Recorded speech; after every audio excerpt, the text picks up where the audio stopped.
listed human capital management group Adcorp has announced its offer of approximately 662 million rand to acquire ICT company Paracon. And joining us in studio to give us more detail on this acquisition is Adcorp CEO Richard Pike. Thanks so much, Richard, for your time today. Thanks. Well, we've got this announcement being made and a formal offer to acquire Paracon on the table. Take us through the rationale here.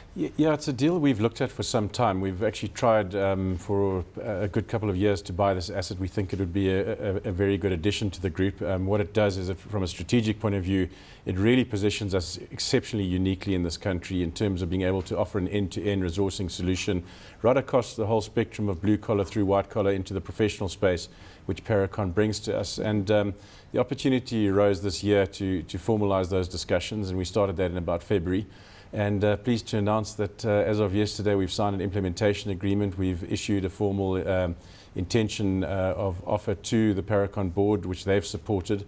And in combination with that, we've got irrevocable undertakings of quite a high proportion of shareholders in both Adcorp and Paracon to see the deal through. Of course, in this instance, there's a specific focus on the ICT resources business, and that is a sector that you've had limited exposure to in the past. So run us through the kind of growth potential you're looking at with this partnership. Yeah, we see still a major problem with skills shortages in South Africa, and the ICT space is one area that there's an acute skills shortage, and Paracon plays in that space.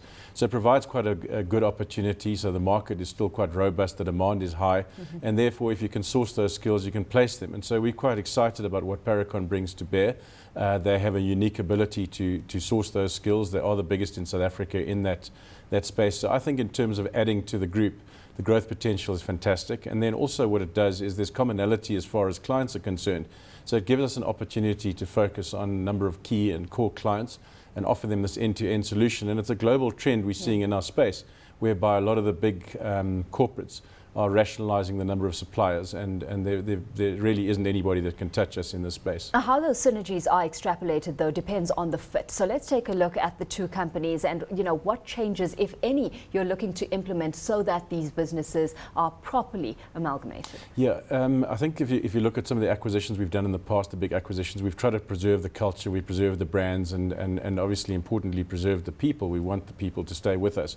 So we're not looking at sort of major changes. It's pretty much business as usual as far as the people at Paracon are concerned, but it's really to take it from a strategic point of view to a more lofty opportunity in terms of servicing these big clients at a global Adcorp / Paracon level rather than parochially. So in terms of synergies, there's no intention to rationalise back office, for example.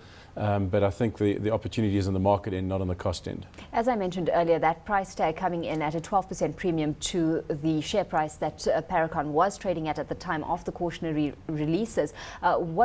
We're looking at 662 million rand here. In terms of how this is going to be funded, what are we looking at? This is a share deal, so it's a share swap. So every 13.812 Paracon shares will receive one Adcorp share. That's how the pricing has been structured. But that said, there is a cash alternative to the extent of 265 million. So if shareholders wish to opt for cash, they can. It equates to about 40% of the deal value.